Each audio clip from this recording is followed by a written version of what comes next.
ओम साई राम। मेरा नाम निशित कांतिलाल शाह है। मैं एक गुजराती फैमिली से बिलोंग करता हूँ। एक्चुअली मेरी पढ़ाई विढ़ाई सब कुछ, मेरा एजुकेशन विजन सब बम्बई में हुआ है। मैं बम्बई में ही पैदा हुआ हूँ, वहाँ ही सब पढ़ा ये किया, नौकरी किया, धंधा किया, सब कुछ किया। कुछ मेरे शादी होने के बाद मेरा बेटा कुछ 8 साल का था, तब मेरा मिसेस के साथ कुछ मिसअंडरस्टैंडिंग हो गया, जो भी अनबन हो गई, तो हम दोनों सेपरेट हो गए। तो उसके साथ बेटा मेरे साथ में ही था। तो बेटा बड़ा हुआ, सब कुछ हुआ। मेरा बेटा कुछ 12वीं पास हुआ और कुछ गोवा में सर्विस करने गया और मैं बम्बई में ही था। तो उसने कुछ अपनी मर्ज़ी से कुछ शादी कर ली, कुछ ये कर ली, कुछ मैं उससे नाराज़ था। कुछ 1 साल 2 साल के बाद तो उसका बेटा हुआ, तो मेरा ज़रा दिल हो गया कि मैं अपने पोते के साथ खेलूँ, उनके साथ रहूँ। तो वो सोच के मैं कुछ उसके साथ कांटेक्ट में आया, वो भी मेरे साथ कांटेक्ट में आया। तो उन्होंने कहा डैडी एक काम करो, आप सब कुछ यहाँ का सब छोड़ छाड़ के, जो भी आपका पैसा वैसा जो भी है लेके मेरे पास आ जाओ, हम लोग साथ में रहेंगे, आपका भी दिल बहल जाएगा, हमको भी एक घर में कोई पेरेंट्स मिल जाएगा। तो मैं भी वही सोच के गया। कुछ साल भर जैसा अच्छा चला, क्योंकि तब तक मेरे पास जितने पैसे थे, जो भी थे, मैंने उनके ऊपर खर्च किए, जो भी खर्च किए। लेकिन 1 साल के बाद शायद मेरी बहू जो डॉटर इन लॉ है, उसको शायद मेरा रहना खटकने लगा, क्योंकि मेरे पैसे ख़त्म हो गए थे। तो किरकिर चालू हो गया, अपमान चालू हो गया, बहुत टॉर्चर चालू हो गया। जो मेरे को जो ज़िंदगी में मैंने शान से जीता था, वो मेरे को लगने लगा कि अभी कुछ मज़ा नहीं है। ऐसा बेइज्जती से ज़िंदगी, वो भी मेरा बेटे के घर में। और मैं बेटे को भी कुछ कहने जाता तो बेटा भी कुछ नहीं बोलता। बेटा कहता था रहने दो, औरत है ही वैसी, ज़रा झगड़ालू है, चला लेना। लेकिन मैं सह नहीं पाया, तो मैं वहाँ से निकला। मैं जाके बाहर नौकरी किया, फिर पुणे में ही। मैं एक जगह पे ऑफिसर की नौकरी किया ज़िंदगी भर, लेकिन वहाँ मैंने वॉचमैन की नौकरी की, क्योंकि मुझे पुणे में कोई जानता नहीं था। तो वहाँ वॉचमैन की नौकरी की, वहाँ कुछ 1.5 साल मैंने नौकरी में किया। स्लम एरिया में रहा। स्लम एरिया में ज़िंदगी में मैंने कभी लोकल संडास में नहीं बैठा, लेकिन वहाँ मैं म्यूनसिपलिटी संडास में जाके बैठा। ऐसा बुरा हाल हुआ, मेरा घुटने के दर्द होते हुए भी।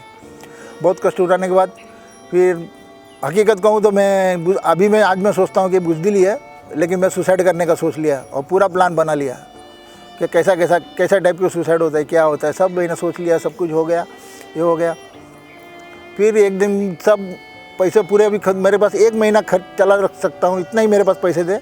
तब मैंने सोचा क्या करने का, तो सुसाइड का। तो उस दिन में मैं यूट्यूब में ऐसे ही घूम रहा था, यूट्यूब देख रहा था, तो मुझे ये मंदिर का अपना द्वारका माई सेवा ट्रस्ट का एक ऐड जैसा मिल गया कुछ भी।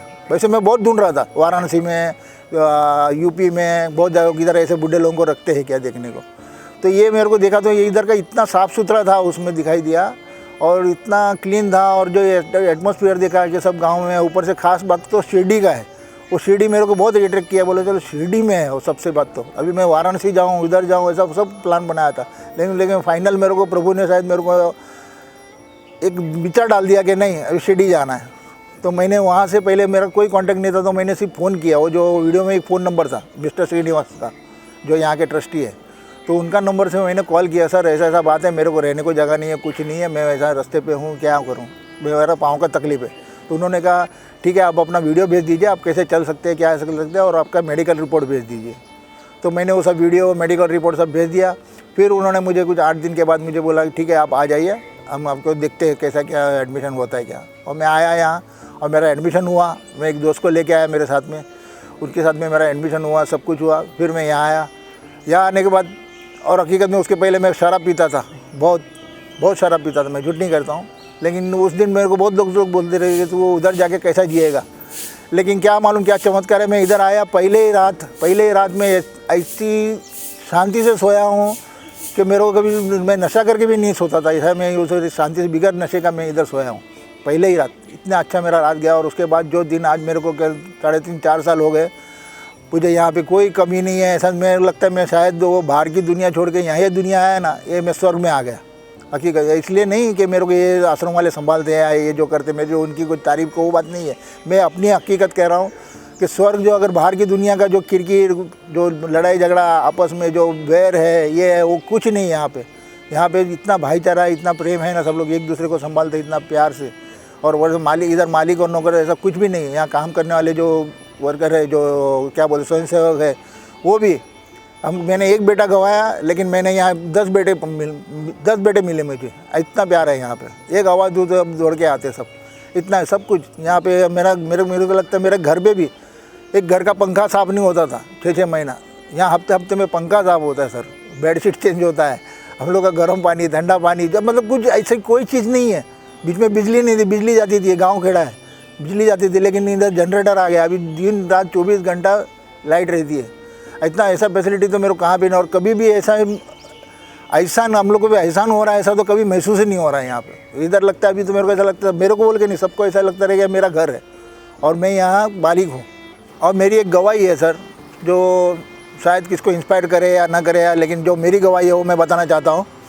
हुआ यूँ कि जब मेरा बेटा जन्म पैदा हुआ, जब 1 साल का बर्थडे था उसका पहला, तो मैंने सोचा कि मैं शिरडी में जाऊँ और बाबा के दर्शन करूँ और उसके बाल कटवाऊँ वहाँ पे।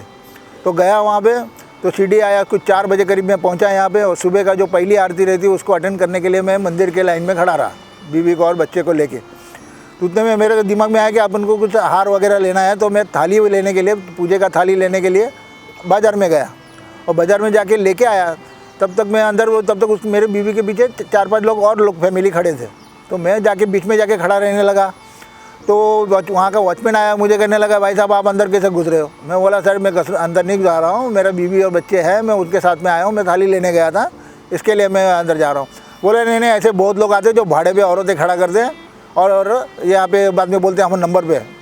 तो मेरे उस वक्त मेरे मुँह से बहुत, मैं कहना नहीं चाहूँगा क्योंकि अच्छा नहीं लगता मैंने कुछ, लेकिन मैंने बहुत बुरा बर्ताव किया उसके बाद मेरे को गुस्से में मैंने बीवी को बोला, चलो यहाँ से, यहाँ दर्शन वगैरह कुछ नहीं लेना, हमें यहाँ से अभी कभी ये निकल जाना है।